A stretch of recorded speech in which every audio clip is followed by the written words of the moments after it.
Merci Monsieur le Ministre d'avoir dressé le tableau des défis qui se posent pour l'agriculture congolaise et aussi des mesures concrètes qui sont entreprises par le gouvernement et notamment à travers votre ministère pour trouver des solutions et des solutions concrètes pour le développement de l'agriculture. Comme vous l'avez dit, nous allons tenir en octobre 2014, du 26 au 29 octobre, l'Agribusiness Forum, qui est organisé donc sous le haut patronage de la présidence de la République démocratique du Congo et en partenariat avec le gouvernement à travers votre ministère, le Fonds de promotion de l'industrie, le PNUD République démocratique du Congo et EMRC.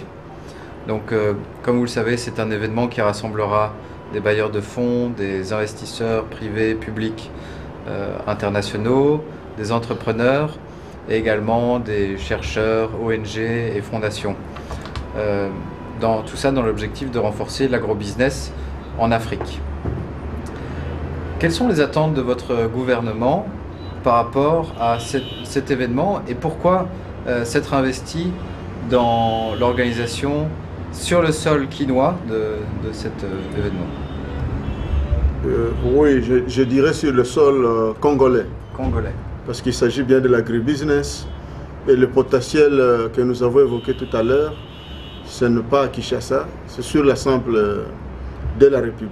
Donc, cet agribusiness, ce forum panafricain sur l'agribusiness 2014 se tiendrait effectivement dans la ville de Kinshasa et notre principale attente est que de plus en plus des investisseurs, de banquiers, toutes ces entreprises qui interviennent sur les chaînes de valeur dans le secteur agricole puissent avoir une attention tournée vers la République démocratique du Congo, justement, qui a ce potentiel impressionnant. Comme vous le savez, le Congo, qui a toujours été un géant sur le plan économique, en plus du fait qu'il est un géant géographique, a fait l'objet d'un désintéressement de la part des investisseurs suite à une succession de problèmes politiques depuis l'indépendance et jusqu'aux 20 dernières années. Mais cela n'a pas arraché à la République démocratique du Congo son potentiel. Son potentiel à ressources naturelles vit au-delà de toutes les guerres et de toutes les convoitises. Et donc cette étape passée, autant que vous le suivez que moi, avec tous les efforts de pacification que mène le président de la République, Joseph Kabila Kabange, il y a un début significatif de regain d'intérêt sur ces géants d'Afrique. Et c'est ce regain d'intérêt que nous comptons renforcer, capturer davantage dans ce forum d'agribusiness panafricain, suivi d'engagements concrets au-delà du forum sur l'agribusiness lui-même du mois d'octobre, fin octobre, comme vous l'avez annoncé. Donc, il faudrait que le maximum d'investisseurs puissent revenir au pays, étant donné qu'il y a un potentiel qu'ils ne trouvent pas ailleurs, ou qu'ils peuvent trouver ailleurs, mais à des termes limités. Et c'est ça l'attente principale du gouvernement congolais. C'est ce qui explique aussi son engagement irrévocable pour ce forum.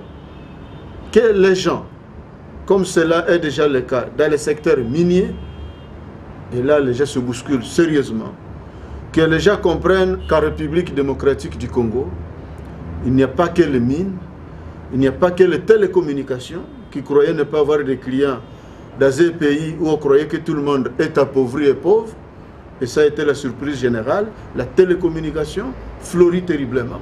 Et donc, l'agriculture, encore d'ailleurs mieux que les deux autres secteurs, peut donner des résultats inattendus.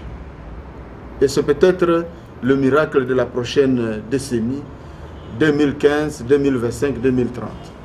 Ça, c'est l'attente majeure que nous attendons. Mais au-delà de cette attente, nous passons partager les expériences des autres. Il n'y a pas que les investissements. Nous avons besoin de partager les expériences des autres acteurs ailleurs dans le monde qui peuvent nous inspirer pour baliser davantage notre chemin dans la lutte contre l'insécurité alimentaire. Et surtout, ces échanges sur le plan de la finance agricole. Je dirais la finance agricole ou rurale. Excepté, outre le budget national, comment peut-on financer un secteur agricole?